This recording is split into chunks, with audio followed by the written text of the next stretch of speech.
Move, you old bat. The shove came out of nowhere. 1 second Eleanor Hayes was sliding a plate of meatloaf onto the counter, the next her thin body was slammed sideways into a coffee pot. A wave of hot coffee splashed, plates crashed, and the whole diner went quiet except for her small, pained gasp as she hit the floor. The kid towering over her couldn't have been more than 21. Designer jacket, gold watch, baseball cap backward. A key ring with a truck fob dangled from his fingers. He glanced down at the spreading coffee stain on his sleeve like it was a mortal wound. "Do you have any idea how much this costs?" he snapped, voice echoing through the booths. At the far end of the counter, a man in a faded gray hoodie slowly lifted his eyes from his plate. Daniel Cole watched the scene through the reflection in the stainless steel napkin holder, jaw tightening. At his feet, a brown mutt lay curled under the table, but now the dog's ears flicked up. Rusty's warm eyes tracked the rich kid, a low rumble starting in his chest that only Daniel could hear. "Brandon, calm down, man," the waitress whispered, already scrambling with napkins. "It was an accident. You saw her, she just walked right into me." Brandon flung his arm toward Eleanor like she was an object, not a person. "Are you blind and stupid?" Eleanor, cheeks flaming, struggled on the slick tile. Her hands shook so hard she couldn't get her legs under her. Her gray hair had fallen out of its bun, loose strands clinging to the spilled coffee. She muttered, "I'm sorry, I'm so sorry," even though everyone in the diner knew she hadn't done anything wrong. Rusty slid halfway out from under the table, hackles raised, eyes locked on Brandon. Daniel pressed his heel gently against the dog's side. "Easy," he murmured. His voice was calm, but his heartbeat wasn't. The scene tugged at something old and bitter inside him. Another older woman on another floor, another man screaming, and the sound of a door he hadn't reached in time. The diner owner, Pete, hustled out from the kitchen, wiping his hands on his apron. "Hey now, no need for that kind of talk. Eleanor, you okay?" His eyes flicked nervously to Brandon. "I'll cover cleaning and your jacket, kid, don't worry." Brandon sneered. "You better. My dad could buy this whole dump and turn it into a parking lot." The words hung heavy. Everyone in town knew who his father was. Keller, the man who owned half the strip mall and was trying to buy the rest. Daniel watched Eleanor try to stand. Her knees buckled. Before he could move, Brandon's hand shot out, not to help her up, but to jab a finger in her face. "You spill one more thing on me and I swear." Rusty growled loud this time. Heads turned. Brandon's eyes snapped toward the sound, narrowing as they landed on the dog under Daniel's table. "What's your mutt's problem?" he spat. Daniel finally moved. He pushed his plate aside and rose, his frame unassuming in the baggy hoodie but solid. "Maybe he doesn't like watching people push around old ladies," he said, voice low and even. Brandon looked him up and down, dismissive. "Stay out of it, man. This is between me and the staff." He stepped closer to Eleanor, who had managed to get one knee under her, still apologizing. Brandon's hand curled into a fist, just high enough that for a split second everyone thought he might actually hit her. And Daniel realized he might have to decide, right here in the middle of Pete's diner, whether to blow his quiet cover, or watch this kid cross a line he could never uncross. An hour earlier, Eleanor had stood in her tiny bathroom, holding her late husband's watch in her palm like a relic. The band was cracked, the face scratched, but it still ticked. "Gotta get moving, Frank," she whispered to the empty apartment. "Coffee's cheaper at Pete's than heating this place up." The heater clicked uselessly when she passed it. Rent had gone up. Electricity had to go down. She folded the gas shutoff notice and tucked it under a magnet, where it joined a row of other bills she was pretending not to see. Her neighbor's door had been cracked open when she shuffled down the hallway. The new guy on the floor, the quiet one with the dog, was kneeling next to a brown mutt, fitting a harness around its chest. The dog turned, curious, tail giving a hopeful thump when it saw her. "Morning," Eleanor offered shyly. The man glanced up. His eyes were a cool hazel, tired but kind. "Morning, ma'am," he said. "You headed out early. Cheaper coffee at the diner than making it at home," she joked weakly. Rusty stepped forward to sniff her fingers and she scratched his head. "Well, aren't you handsome?" "He knows good people," the neighbor said, a small smile tugging at his mouth. Now that same dog stood half out from under a booth, a low growl vibrating through his ribs as Brandon's fist hovered near Eleanor's cheek. "Put your hand down," Daniel said, his voice carrying just enough to make the other customers look up. "You've made your point." For a moment, Brandon hesitated. Then he dropped his fist, but not the temper. "You bump into me again, you're going to the ER, you hear me?" he hissed at Eleanor. "People like you should be in a home, not out in public." Eleanor flinched like he'd slapped her. Brandon, Pete said sharply. That's enough. I'll comp your meal, all right? Just sit down. Please. There was fear. Daniel heard it in Pete's voice, saw it in the way his hands twisted in his apron. Pete wasn't scared of Brandon. He was scared of losing his business if Keller's kid decided to make trouble. Brandon smirked, feeling the power. Yeah, you will. And you're gonna pay for a new jacket. This one's ruined. He turned, scanning the room, eyes landing on Daniel with a sneer. And you, keep your mutt under control. Last thing this place needs is some stray snapping at customers. Rusty's growl deepened.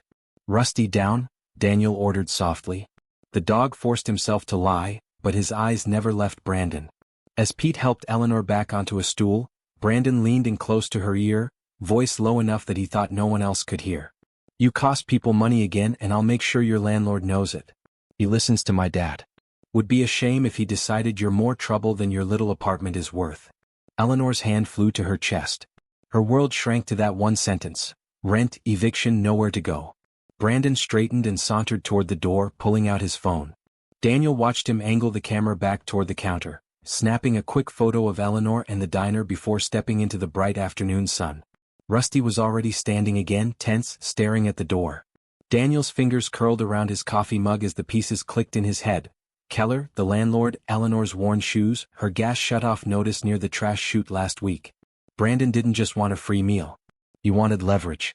And as the truck engine roared to life outside, Daniel had the sinking feeling that what happened in the diner was just the opening move, and that Brandon had no idea the quiet neighbor watching him leave was a SWAT officer who'd seen this kind of power game turn deadly before. If you want to know how this story ends, make sure you're subscribed and ready for the next chapters. Things are only just starting to heat up. Don't miss what happens when the rich kid pushes too far. The bell over the door jingled as Brandon left, the sound oddly small after all the shouting. Conversation in the diner returned in cautious ripples, like people testing thin ice. Eleanor sat rigid on the stool, fingers clenched around a napkin so tight it tore. Pete whispered, "You okay, Elle?" But her eyes were distant, fixed on the door like she could still feel that cold breath against her ear. Daniel slid off his stool and approached, Rusty padding silently beside him. Up close, he could see the fine bruises blooming under Eleanor's thin skin where she'd fallen. "Ma'am," he said gently, "you didn't do anything wrong." She blinked, dragging herself back into the room. "Oh, I should have been looking where I was going," she insisted, defaulting to apology. "He's right. I'm getting clumsy." Rusty pressed his head lightly against her knee, tail flicking in a quiet comfort. Pete shook his head. "He's a punk, that's what he is. But his dad..." He swallowed his frustration. "His dad's got 3 of my leases wrapped up. One bad complaint and..." He didn't finish. Daniel's jaw tightened. He knew that look. Men forced to swallow their pride because someone with money held a knife to their livelihood. He'd seen gang bosses do it, the suits just wore better cologne. "Has he bothered you before?" Daniel asked Eleanor. She flushed. "My landlord? He raised the rent last year." Said, "Market value.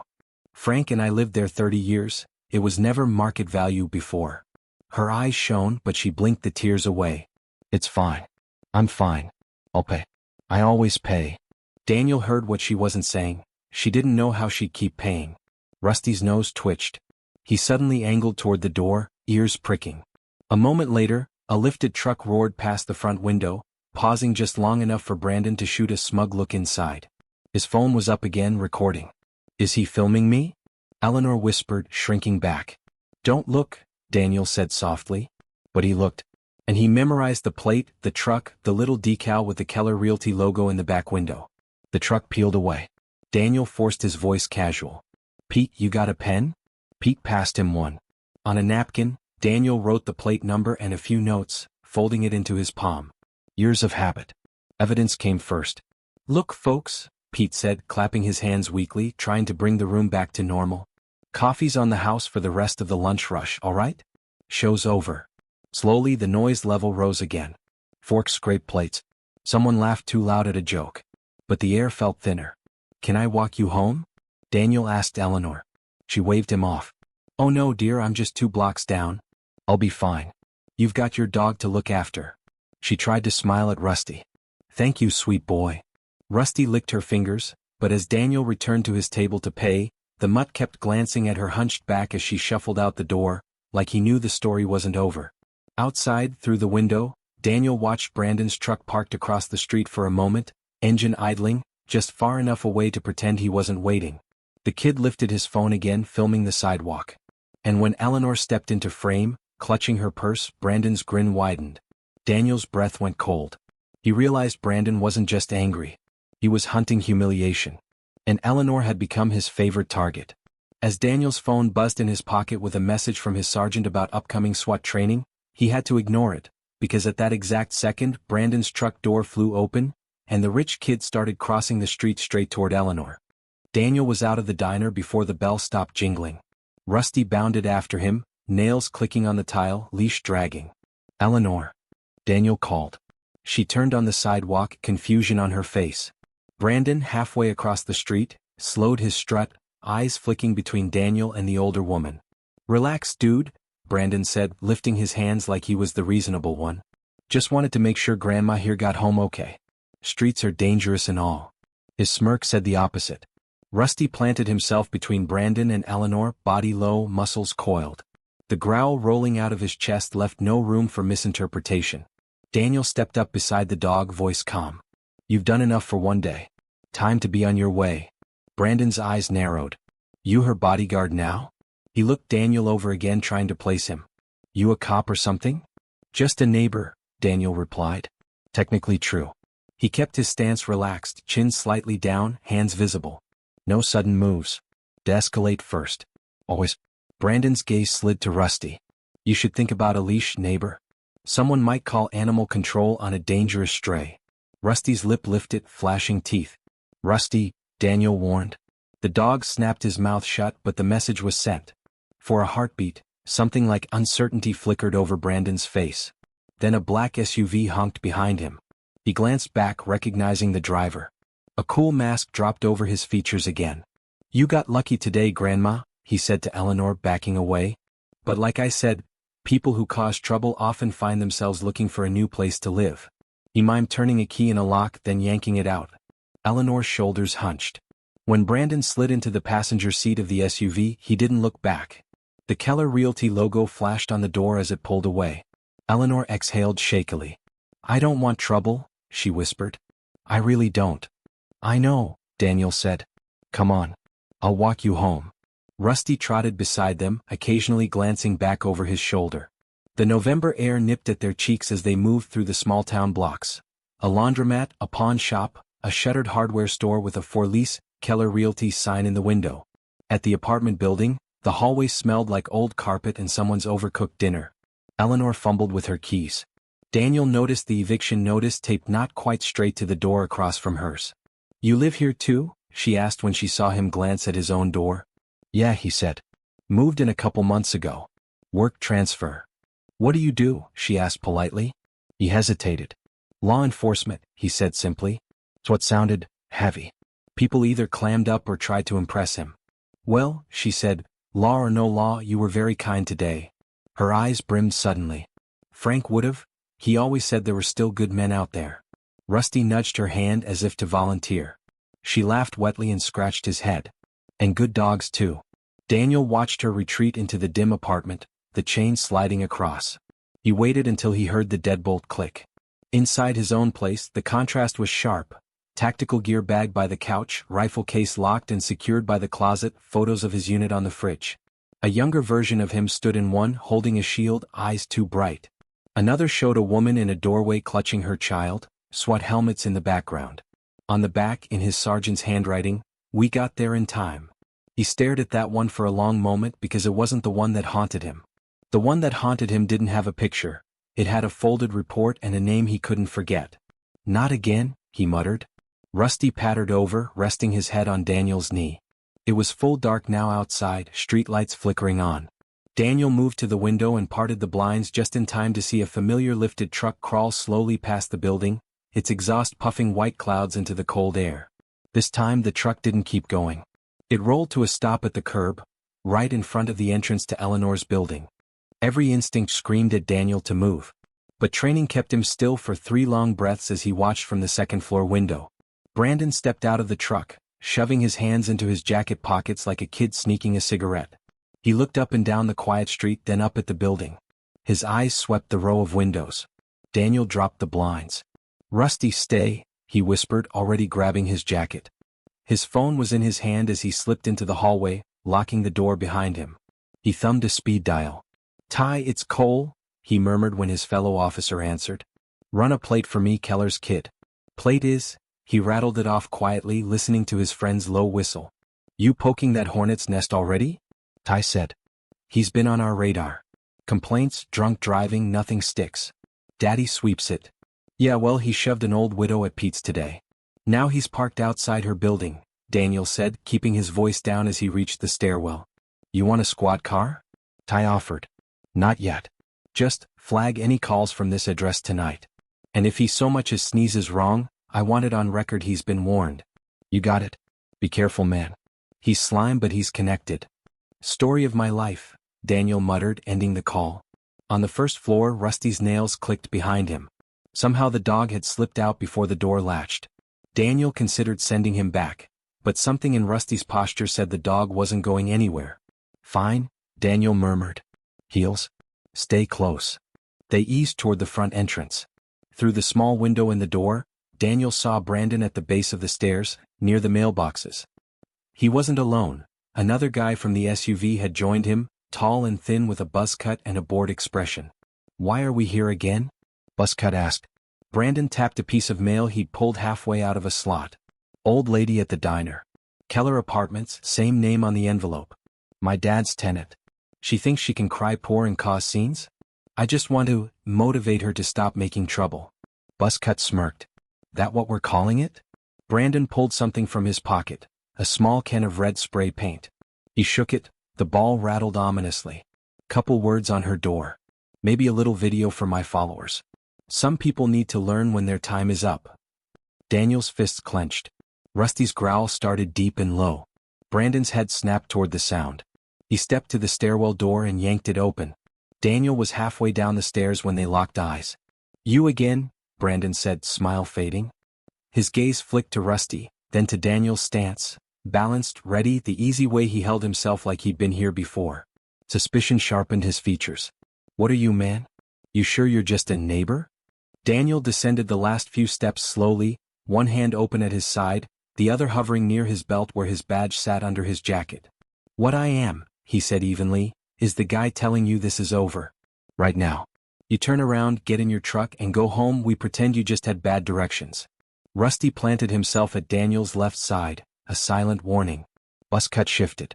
"We gonna let this dude talk to you like that, B?" Brandon's jaw worked. "You gonna arrest me, law enforcement?" he taunted. "For carrying art supplies?" He lifted the spray can, finger poised dramatically over the nozzle, and then his other hand slipped into his jacket, fingers curling around something heavier, something that made the hair rise on the back of Daniel's neck. Because this wasn't just about paint. And when Brandon's hand came back out of his jacket, Daniel's blood ran cold at the glint of metal in the dim hallway light. The hallway shrank to the glint of that metal. Brandon's hand came out of his jacket wrapped around a compact pistol, cheap and ugly. He didn't point it yet, but he didn't have to. Buzzcut's smirk vanished. Rusty's growl turned feral, echoing off the stairwell walls. Daniel's training snapped into place. Distance. Backstop. Lines of fire. "Brandon," he said, voice suddenly hard as concrete, "you do not want to go where you're headed." "Oh, I think I do," Brandon shot back, chin jutting. "See where I'm headed? I own this building.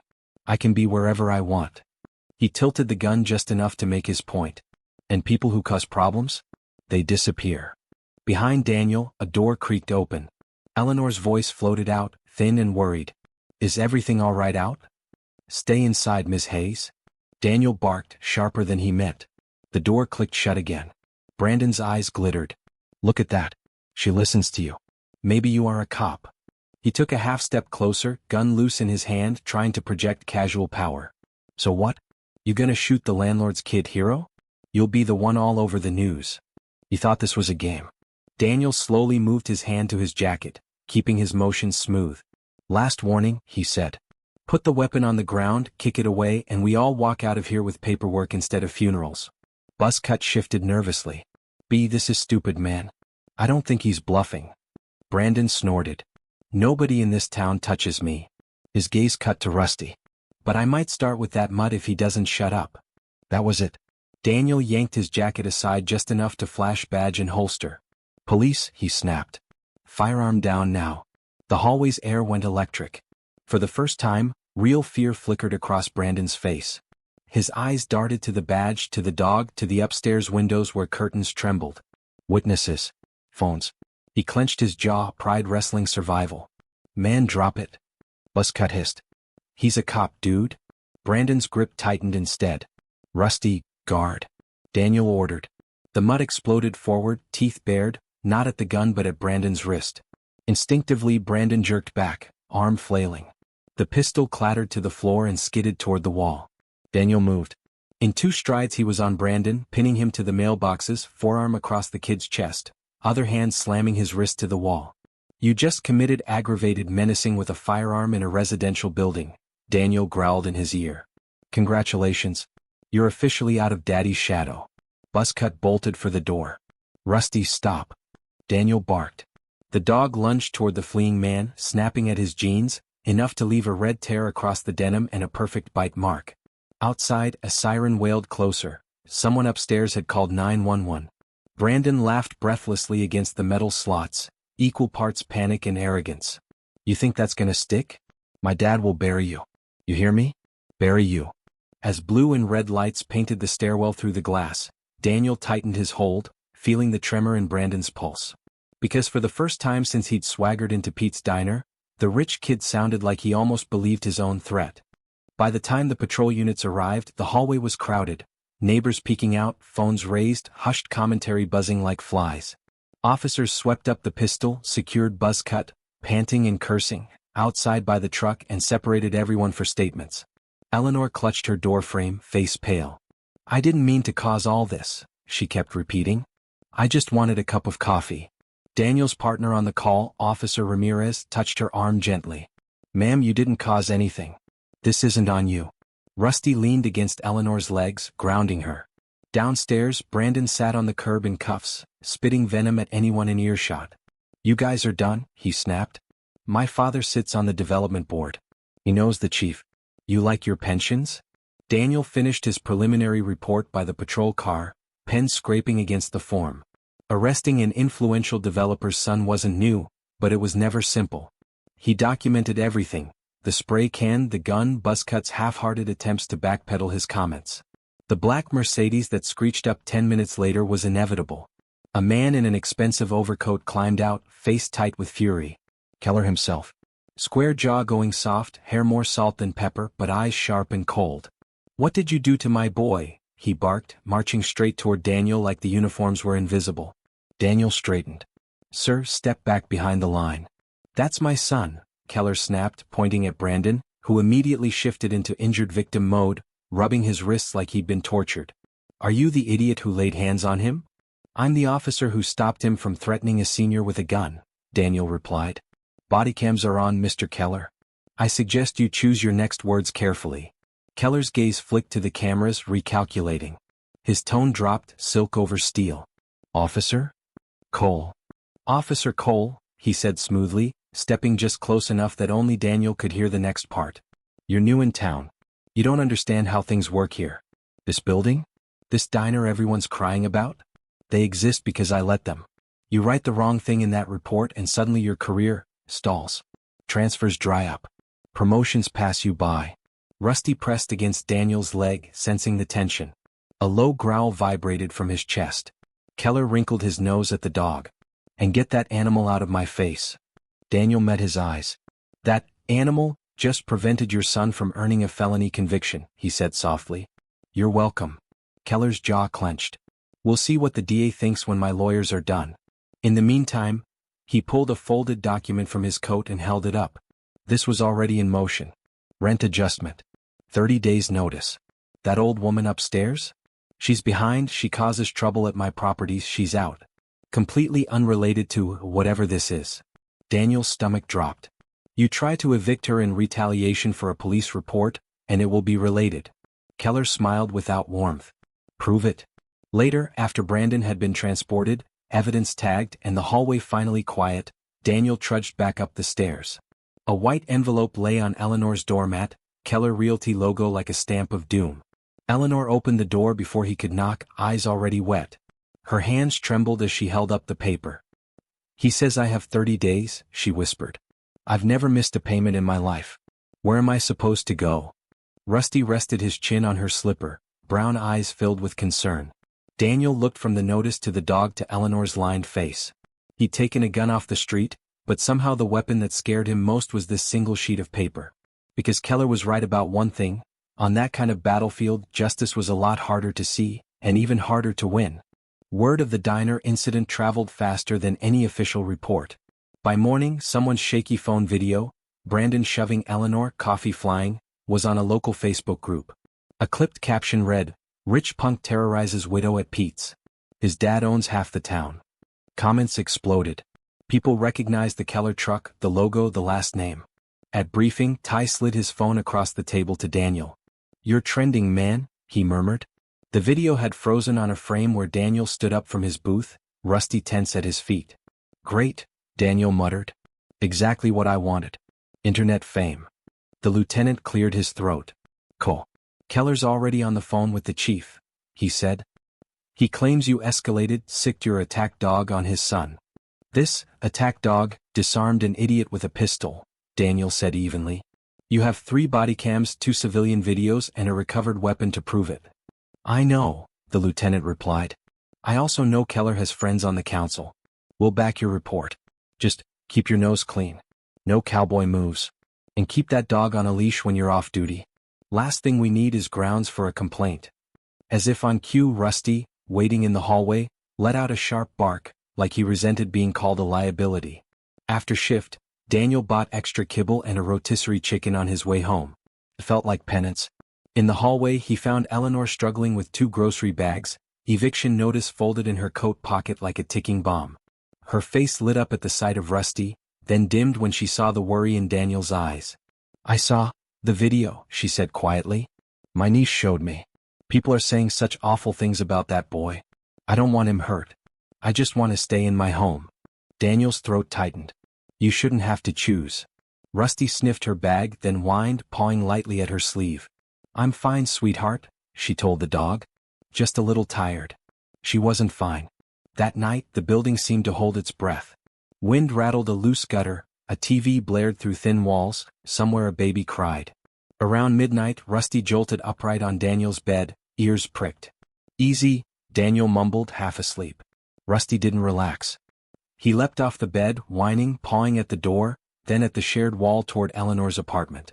A faint beeping reached Daniel's ears, subtle, intermittent. Smoke alarm. Daniel was out of bed in a heartbeat, heart punching his ribs. He flung his door open. The hallway was hazy, a thin curl of gray seeping from under Eleanor's door. "Eleanor," he shouted, pounding on it. No answer. He checked the knob. It turned. He shoved the door open. Smoke curled from the kitchen, a forgotten pot, scorched and smoking on the stove.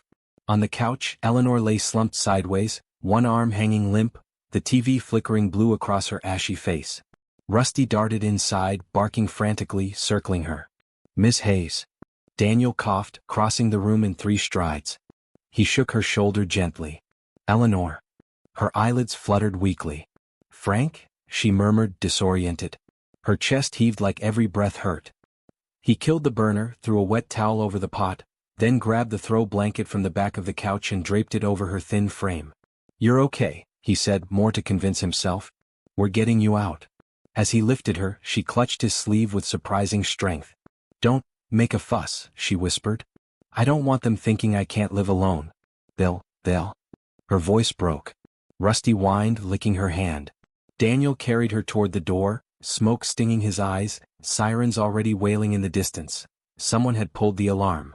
He knew the narrative that could spin from this. Frail widow, stove fire, eviction for her own safety. And somewhere he could already hear Keller rehearsing the lines. Which meant if Daniel wanted justice for her, he needed more than sympathy. He needed leverage.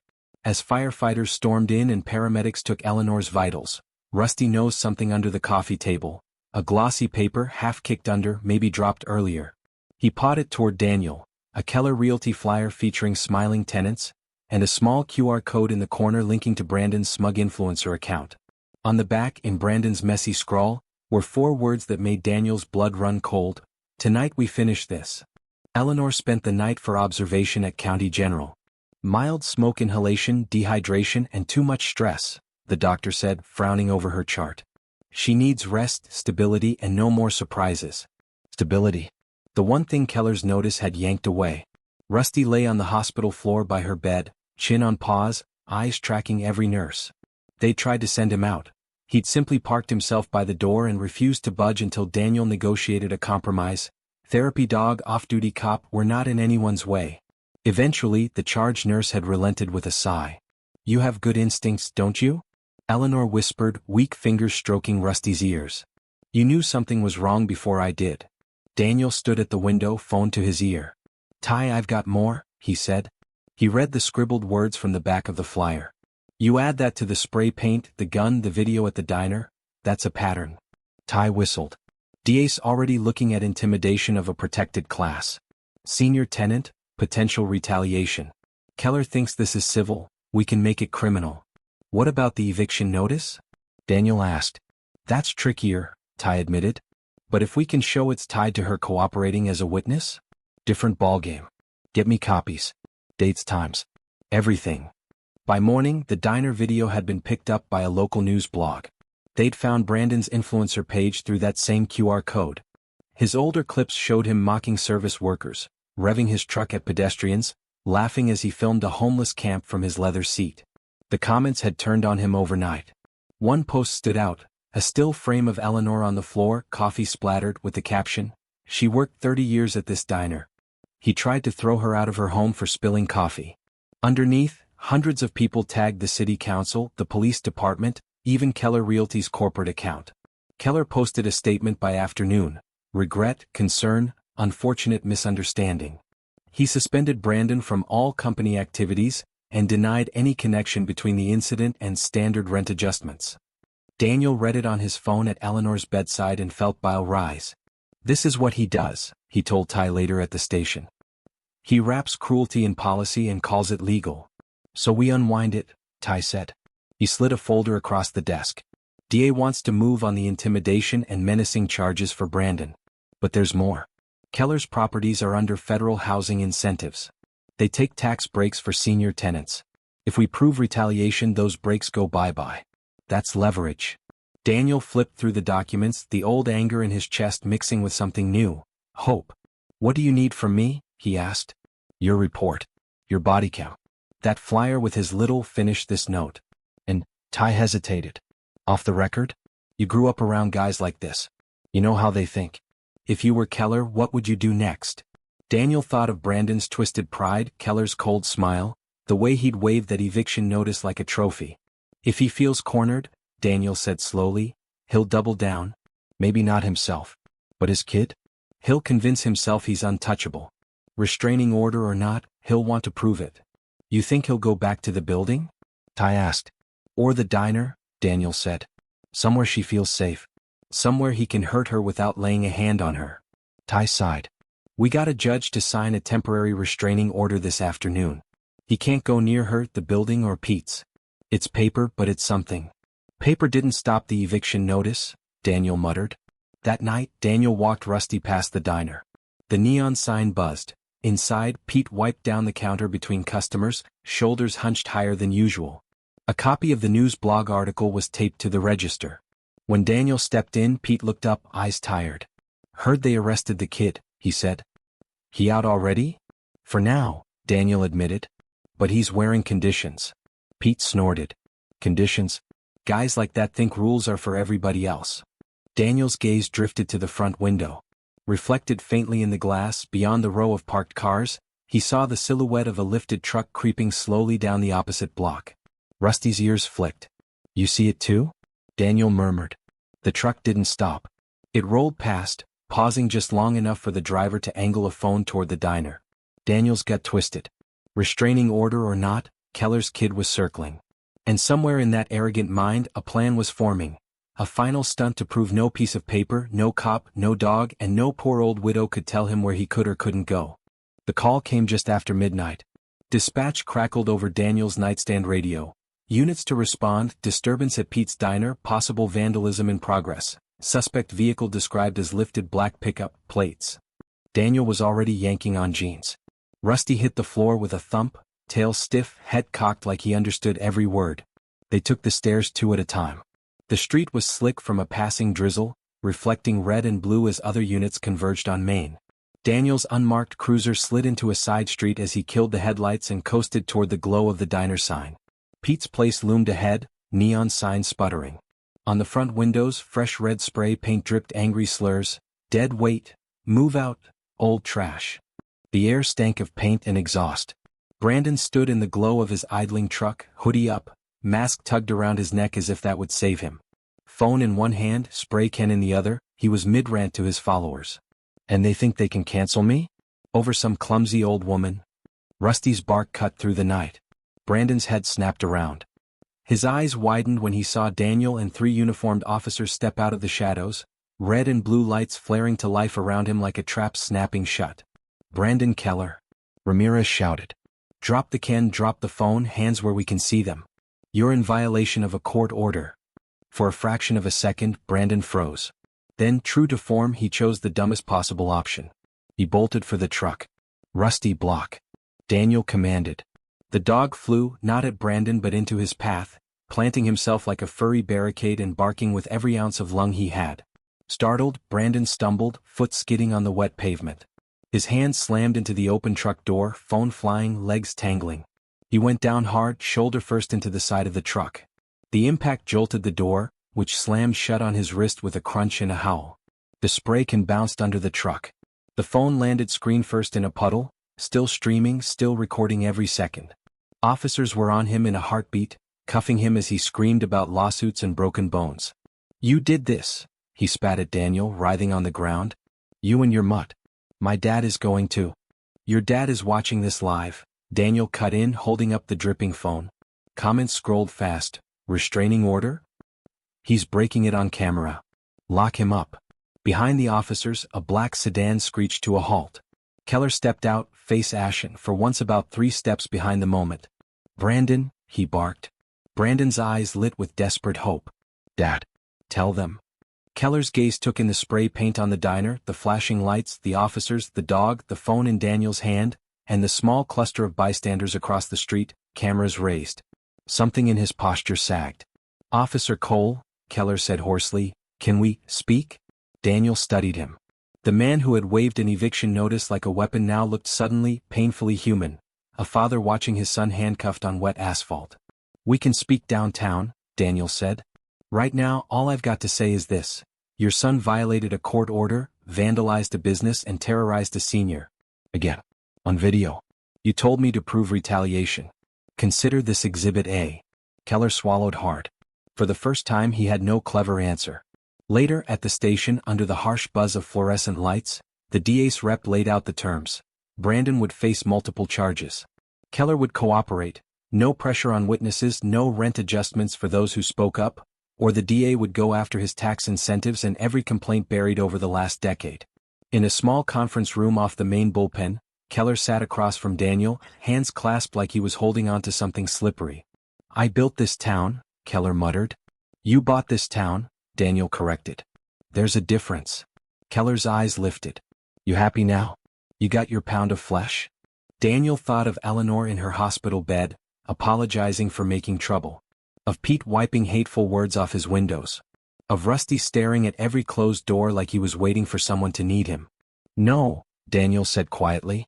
I'd be happy if people like her didn't need cops and cameras and dogs just to eat a hot meal without being shoved.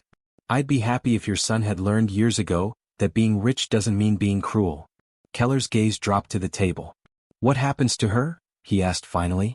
To the widow. You're going to draw up a new lease, Daniel said. 5-year, fixed, no increases without serious cause. You're going to put it in writing that she's a valued tenant. You're going to repair the heater in her unit and the leaks in the hallway. And you're going to donate to the diner's GoFundMe, since your son just redecorated their windows on a Friday night. Keller gave a humorless laugh. You think you can order me around like that? No, Daniel said. The DA can. I'm just the guy with the dog and the paperwork. A long moment passed. Fine, Keller said at last. Fine. Days later, Eleanor returned home to a warm apartment and a brand new lease in a folder on her table.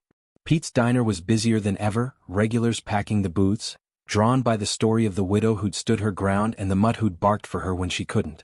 On a quiet afternoon, Daniel sat at the counter, Rusty at his feet, while Eleanor refilled his coffee. "I still don't like a fuss," she said, eyeing the local news crew setting up near the window. "But maybe if people see that someone stood up, they'll remember to stand up for each other." Rusty sighed contentedly, resting his head on her sensible shoes. Daniel wrapped his hands around the warm mug. The town was still the same in 100 ways, same cracked sidewalks, same gossip, same power games simmering under the surface. But now, at least in this corner, a line had been drawn. And somewhere, in some other diner or gas station or faded apartment hallway, another bell would ring, another shove would land, another choice would be laid at someone's feet: look away, or step in. And you, what would you do if you saw someone like Eleanor being treated that way, right in front of you?